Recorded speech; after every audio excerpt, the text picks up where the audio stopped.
En fait, à l'origine, Joie de vivre, c'est un projet qui est né d'une amitié très profonde depuis 16 ans avec Nicolas Rabalan. Donc Nicolas, en fait, il est assistant social au CHC de Rigaud. Nicolas m'avait proposé de faire un atelier vidéo au sein du foyer avec les personnes migrantes.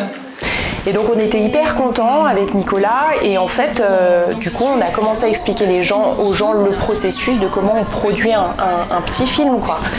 Et donc là, dans les premières étapes, c'est évidemment d'écrire un storyboard.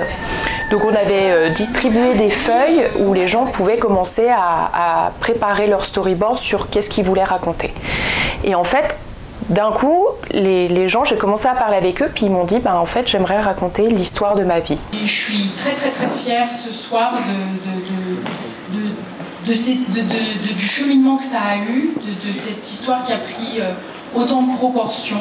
Au début, on était une première personne, puis 2 personnes, puis 3 personnes. Et en fait, au fur et à mesure qu'on avançait dans le projet, on s'est rendu compte qu'il y avait des associations qui aidaient ces personnes-là à pouvoir s'insérer à Genève.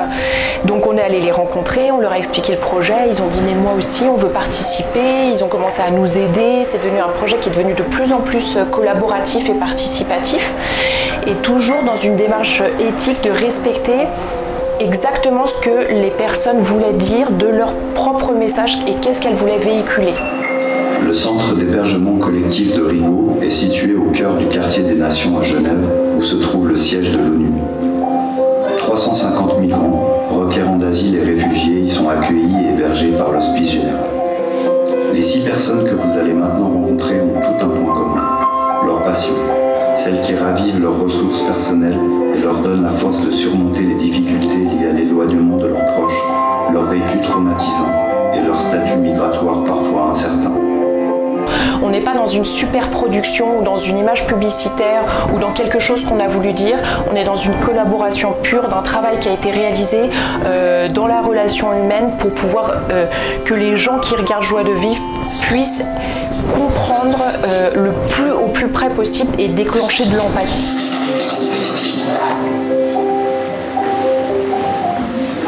Par exemple, j'ai des souvenirs très forts. Donc j'étais avec Irma. Et elle voulait absolument expliquer comment, par exemple, en chaise roulante, pour monter 7 étages, les gens l'aidaient, quoi. Et donc, en fait, elle a appelé des amis à elle qui vivaient encore en Géorgie pour pouvoir filmer sa voisine de palier qui fait exactement la même chose, qui a besoin d'aide pour pouvoir monter les 7 étages.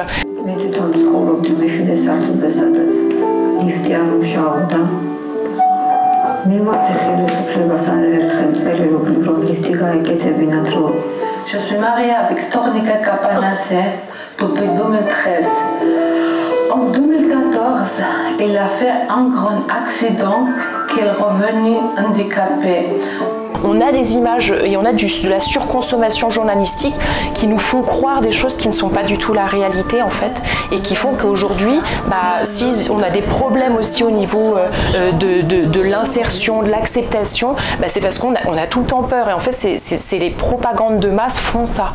Et donc vraiment je voulais être un travail complètement opposé à ça pour qu'on puisse s'identifier, s'entraider et vraiment parler d'humanité. Ça c'était très important pour moi.